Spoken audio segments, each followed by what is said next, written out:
Christmas is coming and it's the end of another year.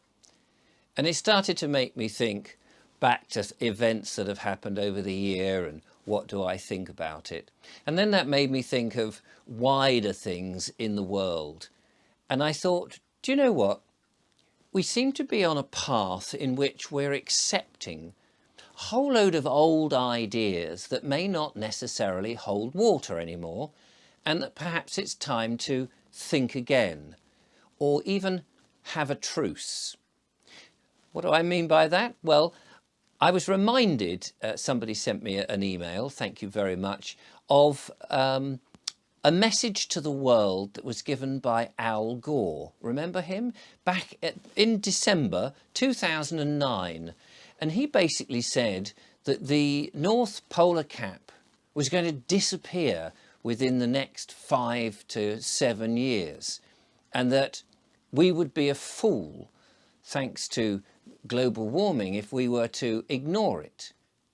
Well, he made millions and he said this story many, many times, and loads of people seem to have been brainwashed by this idea. And maybe it was frightening at the time and the science was presented and we all thought, oh, blimey, that does sound a bit grim. What are we going to do about it? But that was 2009. Well, it's 2021 now, and it's the same sort of time, December, that he made that prophecy. Well, the polar ice cap is still there, and I gather, I read this morning, that there's 25,000 kilometres square more of it. So instead of it actually disappearing and it being a problem that global warming has wiped it out, along with all the polar bears that we were told that were going to go extinct, they're still there, and in fact nothing really has happened. And this seems to be the case with all of this global warming, and man-made global warming in particular, that nothing really has happened. And we're twiddling our thumbs. You see, the thing is, some of us, unfortunately myself included, are getting older, and we've been around a bit, and we still have memories. We still know things. We know what it was like in the past, and we can use our age to reference what it's like now and compare and contrast.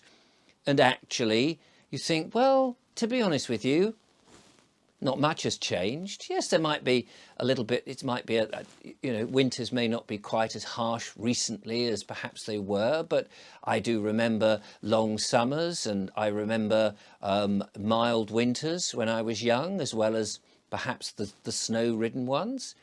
My memory isn't completely obscured by recent events.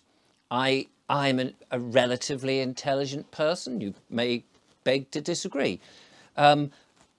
But we're not stupid.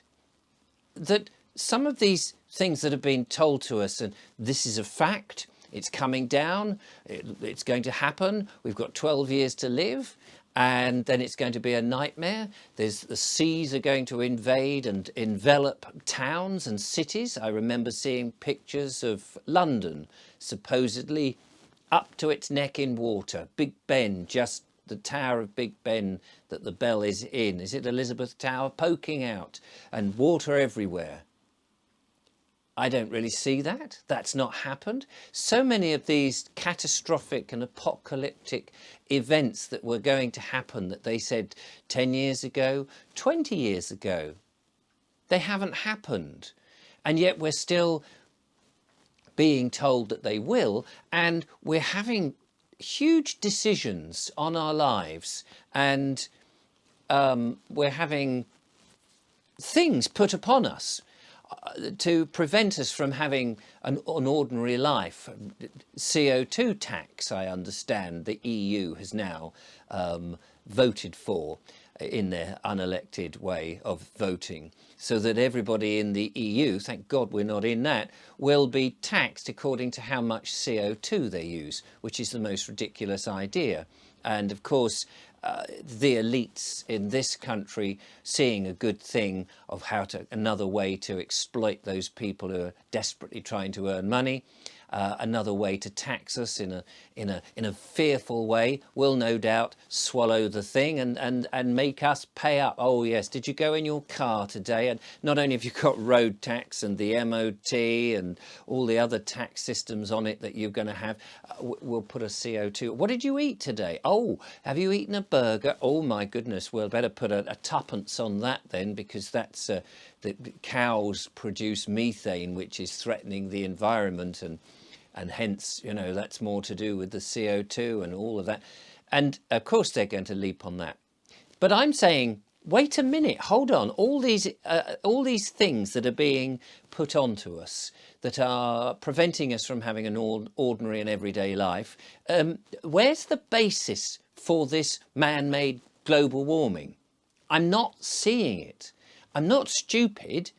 I'm sure that even as Greta has grown up and got older, she will look back and go, wait a minute, how dare you? How dare you? Yes, I think I've been misfed information, because we're not in the extreme weather conditions that we once told. So what I'm suggesting is, why don't we just have a truce? There are those that want to argue and say, no, but the science is clear, Richard, it's definitely happening. Fine. And then there are those that are also arguing, no, it isn't happening, it's definitely not. Why don't we just say, okay, look, let's have a truce. Both may be right, both may be wrong. We know that we can make a mistake when we panic. Look at the last 2 years we've had.